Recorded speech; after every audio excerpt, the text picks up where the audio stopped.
عن انس بن مالك ان النبي صلى الله عليه وسلم قال من نسي صلاة فليصلها اذا ذكرها لا كفارة لها الا ذلك।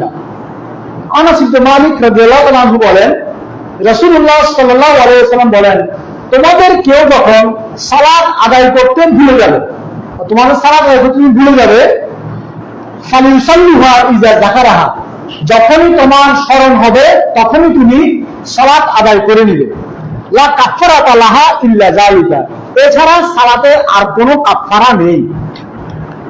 যেমন মনে করেন আপনি ফজরের সময় ঘুমিয়ে আছেন, আপনার অ্যালার্ম দিয়ে রাখছেন, অ্যালার্ম বাজে নাই, কেউ আপনাকে ডাকেও নাই, আপনার সালাতের সময় চলে গেছে, আপনি জানেন না, হঠাৎ আপনার ঘুম ভাঙছে, আপনি বসে আমি তো ফজরের সালাত আদায় করে নেই, ঘুমতে ঘোরার সাথে সাথে আপনি কি করে নেবেন, ফজরের সালাত আদায় করে নেবেন।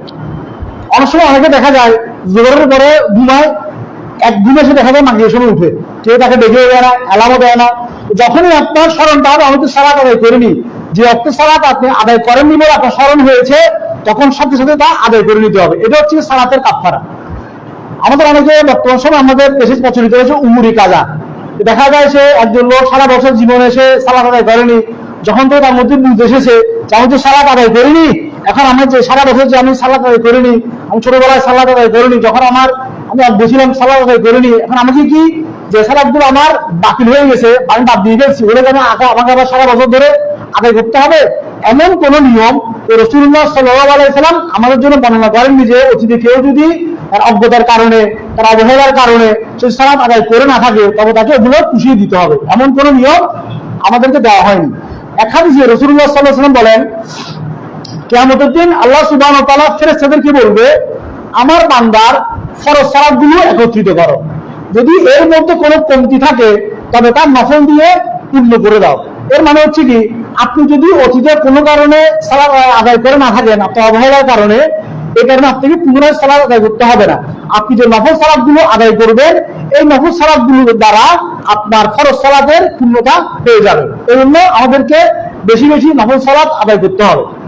আমাদের অনেকে কষ্ট করে থাকেন যে আমরা তো ফরজ সালাত অবশ্যই আদায় করতে হবে, কেউ যদি ফরজ সালাত তারা করে সে মুসলিম থেকে বের হয়ে যাবে, সে কবিরা গুনাহগার হবে।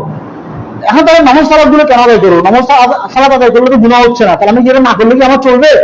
কিন্তু এই নফল সালাত হচ্ছে কি, এই যে আপনি যে ফরজ সালাত আপনার মধ্যে অপূর্ণতা রয়ে গেছে, আপনি সালাতে কোনো সময় 4 রাকাতের জায়গায় 3 রাকাত আদায় করে ফেলছেন, কখনো 3 রাকাতের জায়গায় 4 রাকাত আদায় করে ফেলছেন, এই যে আপনার এখানে একটা গ্যাপ হয়ে গেছে, এই গ্যাপগুলো মূলত এই নফল সালাত গুলো আপনার পূরণ করবে।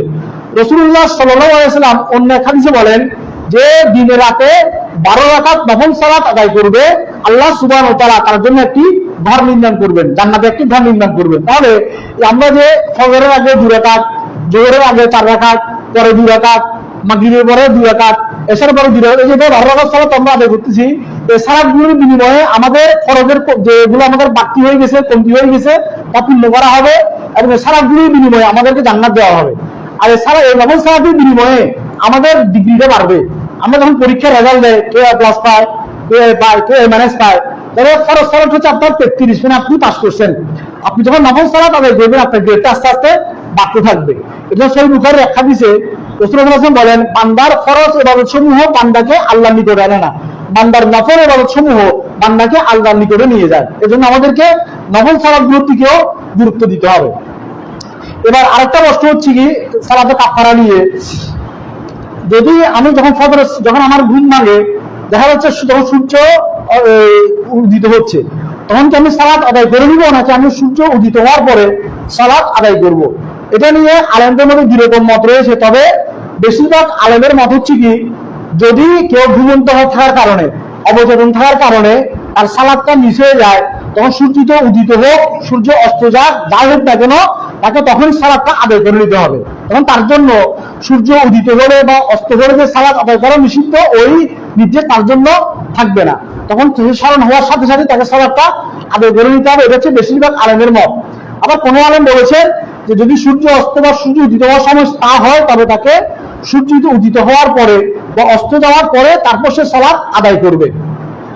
আবার অনেক সময় দেখা যায় আপনি এমন একটা কাজে ব্যস্ত যে আপনার পক্ষে সালাত আদায় করা কোনোভাবে সম্ভব হচ্ছে না। আপনার স্মরণে আছে যে আমার আসরের সালাতটা, আমার জোহরের সালাতটা, আমার মাগরিবের সালাতটা আমার মিস হয়ে যাচ্ছে, কিন্তু আপনি এমন কাজে ব্যস্ত এই কাজে ব্যস্ত হওয়ার কারণে আপনি সালাত আদায় করতে পারছেন না। তখন আপনি কাজ থেকে মানে ফারাক হবেন, বিরত হবেন। তখন যদি সূর্য অস্ত হয় বা উদিত হয়, তখন আপনাকে সূর্য অস্ত উদিত হওয়ার পরে গিয়ে সালাতটা আদায় করতে হবে। তার মানে হচ্ছে কি, আপনার সালাত যে কাজা হচ্ছে এটা যদি আপনার স্মরণে থাকে, তখন আপনাকে সূর্য অস্ত বা উদিত হওয়ার পরে সালাতটা আদায় করতে হবে। আর যদি আপনার স্মরণে না থাকে, তবে আপনি সূর্য উদিত হোক বা অস্ত যাই হোক না কেন, স্মরণ হওয়ার সাথে সাথে অবশ্যই আদায় করতে হবে।